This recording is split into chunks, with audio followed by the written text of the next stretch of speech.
বিসমিল্লাহির রহমানির রহিম। সম্মানিত সুধী, আসসালামু আলাইকুম। আজকে আপনাদেরকে নিয়ে যাব বীরকুচ্ছা জমিদার বাড়ি, রাজশাহী জেলার বাগমারা উপজেলার একটি ইউনিয়ন, যোগীপাড়া ইউনিয়ন।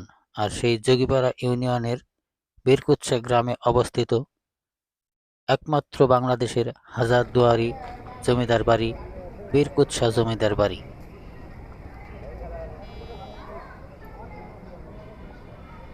আগের ভিডিওতে আপনাদেরকে দেখিয়েছিলাম বীরকুচ্ছা রেলওয়ে স্টেশন, যেটা 1927 সালে প্রতিষ্ঠিত হয়েছিল। অত্যন্ত পুরাতন একটা রেলওয়ে স্টেশন। প্রিয় সুধী, আপনারা দেখছেন বীরকুচ্ছা জমিদার বাড়ির সিঁড়ি বেয়ে আমরা দ্বিতীয় তলার দিকে উঠতে যাচ্ছি। নিজেরা দেখব এবং আপনাদেরকে দেখানোর ইচ্ছে পোষণ করছি। আপনারা দেখছেন সিঁড়িগুলো এখনো কত সুন্দর রয়েছে। অন্যান্য জমিদার বাড়ির তুলনায় এটা এখনো মোটামুটি ভালো অবস্থানেই রয়েছে। এই যে জানালা দরজাগুলো আপনারা দেখছেন, এগুলো কতটা আধুনিক এবং কতটা নিরাপত্তা দিয়ে তারা তৈরি করেছিল এই জানালা দরজাগুলো। আপনারা দেখতে পাচ্ছেন প্রতিটা জানালায় 3 স্তর বিশিষ্ট নিরাপত্তায় বেষ্টনী ছিল। প্রথমে কাঠের পাল্লা, তারপরে লোহার মোটা মোটা গ্রিল ছিল, তারপরে ভিতরে ছিল কাঁচ লাগানো। কতটা আধুনিক ছিল সেই সময়ের জমিদার বাড়ি বা জমিদারদের মন মানসিকতা। এখানে দেখছেন এটা বাথরুম এবং অ্যাটাচড বাথরুম ও টয়লেট। এই যে এখানে ভগ্ন অবস্থায় দেখছেন, এটা একটা বাথট্যাব ছিল। আর এখানে ছিল বাতিদানি। এখানে আলো রাখা হতো যাতে রাত্রির অন্ধকারে এই বাথরুমটি ব্যবহার করা যায়। আর পাশেই ছিল টয়লেট। আর এখানে আরো কিছু বেশ আধুনিকতার নিদর্শন দেখা যায়। যেমন ঘরের মেঝেগুলোতে ছিল শ্বেত পাথরের টাইলস।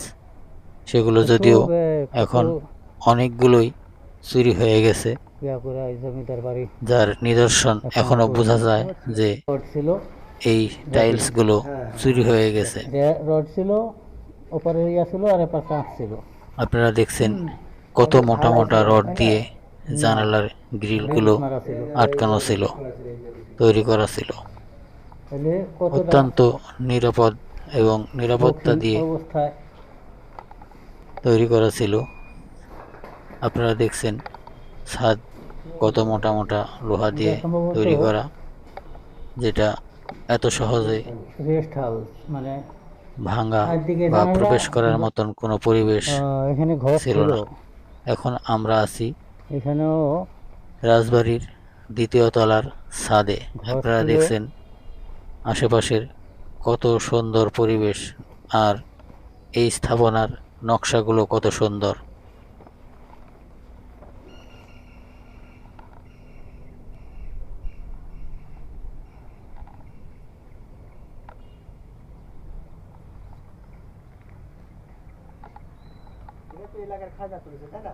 হ্যাঁ, জমিদারি একটা পরগনা একটা জমিদারকে দেওয়া হতো যে তুমি এই এলাকার খাজনা তুলবে, নিজে খাবে, আর এত পরিমাণ আমাকে দিতে হবে। না, এটা ছিল তাহিরপুরের রাজা, তাহিরপুরের রাজার আওতাধীন ছিল। আপনারা দেখছেন রক্ষণাবেক্ষণের অভাবে ছাদের উপরে গাছপালা গজিয়ে গেছে। পাশেই অনেকগুলো ভবন ভেঙে পড়ে গেছে। আর এই বিল্ডিংয়ের প্রবেশেই প্রথমেই আপনারা দেখলেন রাজবাড়ির কতগুলো দরজা। এইখানে নাকি সত্যি সত্যি 1000টি দরজা ছিল, যার কারণে এই প্রাসাদের নামকরণ করা হয়তো হাজারদুয়ারি জমিদার বাড়ি। নকশাগুলো দেখছেন এখনো অক্ষত রয়ে গেছে এই জমিদার বাড়ি। তাই না? এই যে খাস করা দেখা যাচ্ছে।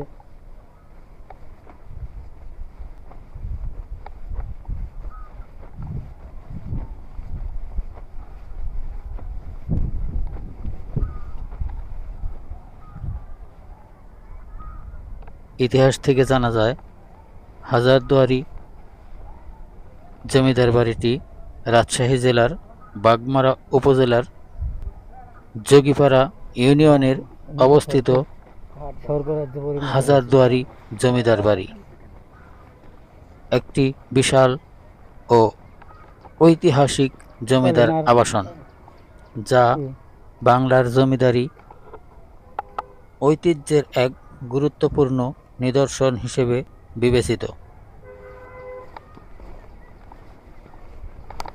বিস্মৃতির ধুলায় ঢাকা পড়ে গেলেও এই প্রাসাদের গাঁথুনি, ইতিহাস এবং প্রাসাদের সঙ্গে জমিদারের সম্পর্ক আজও লোককথায় বেঁচে আছে।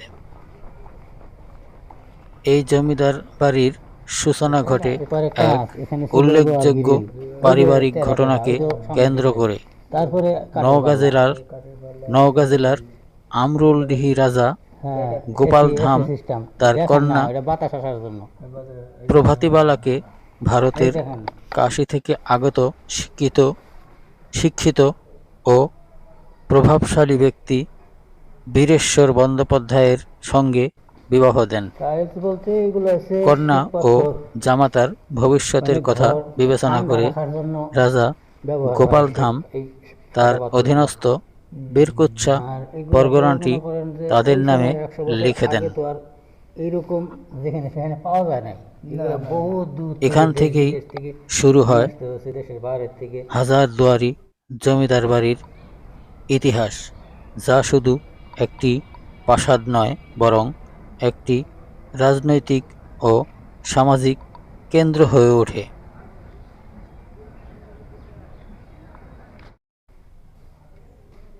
জমিদার বীরেশ্বর বন্দ্যোপাধ্যায় ছিলেন একাধারে ছিল প্রশাসক, ব্রিটিশ। সমাজ হিতৈষী রড ছিল, ও ওপারে সাংস্কৃতিক ইয়াছিল আর এপার কাঁচ রুচির ছিল। অধিকারী।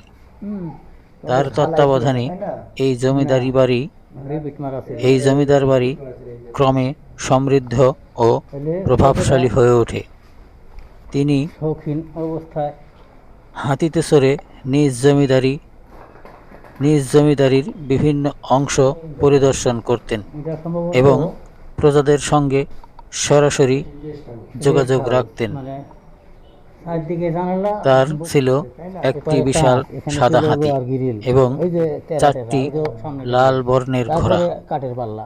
যা জমিদারি প্রতিপত্তি হ্যাঁ, ও এসি সিস্টেম। আভিজাত্যের দেখেন প্রতীক না, এটা হিসেবে বাতাস আসার জন্য। বিবেচিত হতো। এই দেখেন, এই জমিদার পরিবারের ছিল 5 জন পুত্র: পরিমল, নির্মল, সুনীল, শ্যামল ও অমল। প্রত্যেকেই কোনো না কোনোভাবে জমিদারির ব্যবস্থাপনায়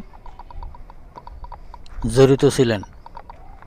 জমিদারির দৈনন্দিন কার্যক্রম চালাতে তাদের অধীনে ছিল 17 জন দক্ষ নায়েব, যারা খাজনা আদায় ও হিসাব নিকাশে দায়িত্ব পালন করতেন। কিন্তু ইতিহাসের মোড় ঘুরে যায় 1947 সালে, ভারত ভাগের সময়। দেশ ভাগের রাজনৈতিক অস্থিরতা এবং নিরাপত্তাহীনতার কারণে বীরেশ্বর বন্দ্যোপাধ্যায়ের পরিবার পশ্চিমবঙ্গের হুগলি চন্দননগরে চলে যায়। তাদের অবর্তমানে হাজারদুয়ারি জমিদার বাড়ি পরিত্যক্ত হয়ে পড়ে এবং পরবর্তীতে তা সরকারের হস্তগত হয়।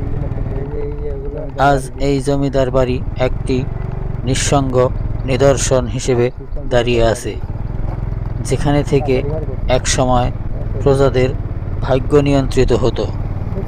এর প্রতিটি দরজা, প্রতিটি করিডোর আজও যেন ইতিহাসের গল্প বয়ে চলে।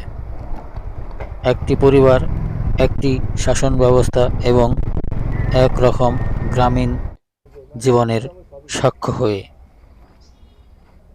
প্রিয় ভিউয়ার্স, এতক্ষণ যারা আমার ভিডিওটি দেখলেন, যারা এখনও আমার চ্যানেলটি সাবস্ক্রাইব করেননি, তাদের প্রতি অনুরোধ চ্যানেলটি সাবস্ক্রাইব করে সাথেই থাকবেন। ধন্যবাদ সবাইকে, ভালো থাকবেন। আল্লাহ হাফেজ।